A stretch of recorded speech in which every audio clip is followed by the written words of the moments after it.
semua, saudara-saudari yang terkasih dalam nama Tuhan Yesus Kristus. Ayat sapaan untuk kita pada hari ini sebagai renungan singkat untuk kita, yaitu terambil dari kitab Yeskiel pasal 36 ayat 26. Begini bunyi firman Tuhan, "Kamu akan kuberikan hati yang baru dan roh yang baru di dalam batinmu, dan aku akan menjauhkan dari tubuhmu hati yang keras, dan kuberikan kepadamu hati yang taat." Demikian firman Tuhan. Saudara-saudara yang terkasih dalam Tuhan Yesus, topik atau menjadi judul untuk perikop ini yaitu adalah hati dan roh yang baru untuk memperbesar kapasitas. Saya ulangi sekali lagi, hati dan roh yang baru untuk memperbesar kapasitas. Saudara-saudari yang terkasih, kitab Yeskiel ini adalah kitab yang dituliskan oleh Nabi Yeskiel itu sendiri, yang dimana Nabi Yeskiel yaitu memberitakan firman Tuhan di tengah-tengah bangsa Israel, yaitu dimana memberitakan suatu roh dan hati yang baru untuk bangsa Israel, yang dimana pada saat itu hati bangsa Israel yang sangat keras, yaitu tidak mau menaati firman Tuhan dan melanggar semua perintah-perintah Tuhan. Saudara-saudara yang terkasih, tema yang tadi adalah hati dan roh yang baru. Apa yang dimaksud dengan hati dan roh yang baru? Yang menjadi pertanyaannya adalah, apakah itu hati yang baru? Apa ya itu roh yang baru? Hati yang baru ialah hati yang mau mendengarkan firman Tuhan, hati yang mau melakukan firman Tuhan, hati yang mau menjauhkan larangan-larangan firman Tuhan. Dan juga ketika kita masih tidak mau melepaskan hati yang keras atau hati yang tidak lembut, maka kita tidak akan mau mendengarkan firman Tuhan. Kita malah mendekatkan diri kita kepada hal-hal yang melanggar firman Tuhan. Saudara-saudari yang terkasih dalam nama Tuhan Yesus Kristus, di dalam untuk mencapai, yaitu untuk memperbesar kapasitas diri kita, di dalam untuk yang menamakan yaitu untuk memperbarui roh kita atau memperbarui hati kita, yang dimana untuk memperbesar kapasitas kita, yang dimana kita akan dipakai oleh Tuhan di dalam semua bidang kehidupan kita. Yaitu ada 3 hal yang dapat kita lakukan atau yang harus kita lakukan yang diambil dari nats tadi. Yaitu yang pertama adalah bersedia dibentuk oleh Tuhan. Ya, saya ulangi, bersedia dibentuk oleh Tuhan. Hidup kita harus seperti bejana yang mau siap dibentuk, seperti bejana yang dibuat oleh tukang priuk akan membentuk bejana. Dan ketika ada bejana yang rusak dikasih kepada tukang priuk, maka tukang priuk akan membenarkan bejana tersebut. Seperti itulah ketika kita menjauh daripada Tuhan, ketika kita tidak mengikuti perintah Tuhan, Tuhan tidak akan marah. Akan tetapi Tuhan akan memperbarui kita. Tuhan akan membentuk kembali diri kita menjadi diri yang lebih baik. Bukan seperti ketika kita lihat yang di sekitar kita, ketika ada seseorang yang berbuat salah kepada orang lain, maka orang yang berbuat salah itu akan dijauhi, akan dicemooh, akan ditinggalkan, dan tidak akan dipergauli kembali.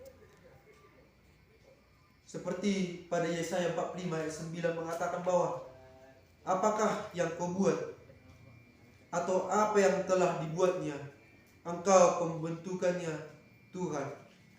Di sini kita mendapatkan bahwa kita harus bersedia dibentuk oleh Tuhan. Kita harus bersedia memberikan diri kita kepada Tuhan untuk dibentuk dan untuk dibaharui, agar kita berbuah, agar kita bisa mencapai tujuan yang daripada Tuhan, yaitu untuk menghasilkan buah yang manis atau menghasilkan suatu perbuatan yang baik kepada sekitar kita, dan juga agar dari perbuatan kita itu kita dapat memuliakan nama Tuhan. Dan juga kita harus yang kedua yaitu melupakan masa lalu dan fokus kepada tujuan. Saya ulangi, yang kedua yaitu adalah melupakan masa lalu dan fokus kepada tujuan. Oke, tujuan yang saya maksud di sini adalah ketika kita diutus Tuhan ke dunia ini yaitu untuk menyebarkan, yaitu untuk berbuah di kehidupan kita. Tadi yang saya katakan yang kedua adalah lupakan masa lalu dan fokus kepada tujuan. Yang saya maksud di sini adalah seperti halnya Paulus ketika dia dulu yang menjadi Saulus, yaitu yang untuk dia membunuh dan menganiaya orang-orang yang mengikut Tuhan. Akan tetapi ketika dia ingin bertobat, dia tidak melihat masa lalu, tetapi dia fokus kepada tujuannya, yaitu ingin bertobat.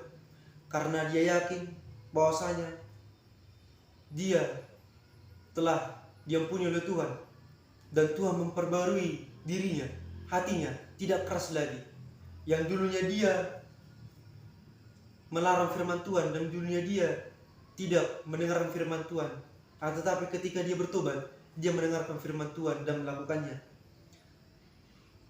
Seperti yang dikatakan pada Filipi 3 ayat 13-14, demikian firman Tuhan, saudara-saudara, aku sendiri tidak menganggap bahwa aku telah menangkapnya, tetapi ini yang kulakukan, aku melupakan apa yang telah di belakangku dan mengarahkan diriku kepada apa yang di hadapanku, dan berlari-lari kepada tujuan untuk memperoleh hadiah, yaitu panggilan surgawi dari Allah dalam Kristus Yesus. Ya, tadi dikatakan di situ untuk memperoleh hadiah, yaitu hadiah surgawi.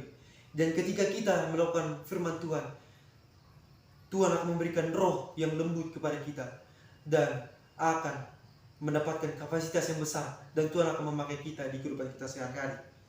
Dan yang ketiga ialah bersedia melangkah tahap demi tahap. Sering kita melihat bahwasanya di dalam kehidupan seseorang, dia tidak memikirkan yang itu proses atau langkah demi langkah. Dia pengennya itu langsung kepada puncak. Akan tetapi hal seperti itu tidak bisa. Seperti yang itu dikatakan dalam Matius 25-21, mengatakan bahwa maka kata Tuhannya itu kepadanya, baik sekali perbuatanmu itu, hai hambaku yang baik dan setia. Engkau telah setia dalam perkara kecil, aku akan memberikan kepadamu tanggung jawab dalam perkara besar. Masuk dan turutlah dalam kebahagiaan Tuhanmu. Yang saya maksud di dalam ayat itu adalah terkadang setiap orang ingin langsung kepada puncak tanpa menghiraukan yang banyak proses. Proses membutuhkan yang namanya kesetiaan dan ketekunan. Ketika kita menaiki tangga, kita tidak mungkin langsung melompat ke tangga yang paling atas, tapi kita menaiki satu demi satu. Kalau kita menaiki tangga yang langsung kepada yang paling atas, ada kemungkinan bahwasanya kita akan jatuh dan terluka. Nah, untuk mengantisipasi hal tersebut, kita harus tahap demi tahap maju ke hal yang lebih baik.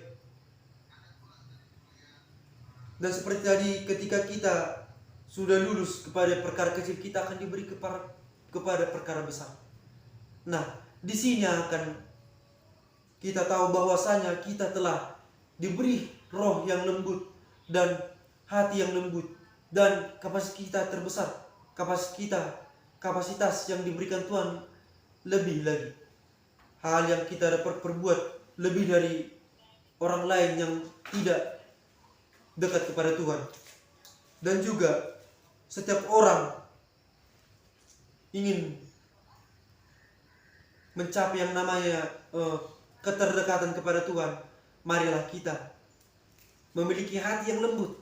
Marilah kita mendengarkan firman Tuhan, melakukan firman Tuhan seperti yang dikatakan Alkitab bahwasanya marilah kita menjadi pelaku firman Tuhan dan jangan menjadi hanya pendengar saja.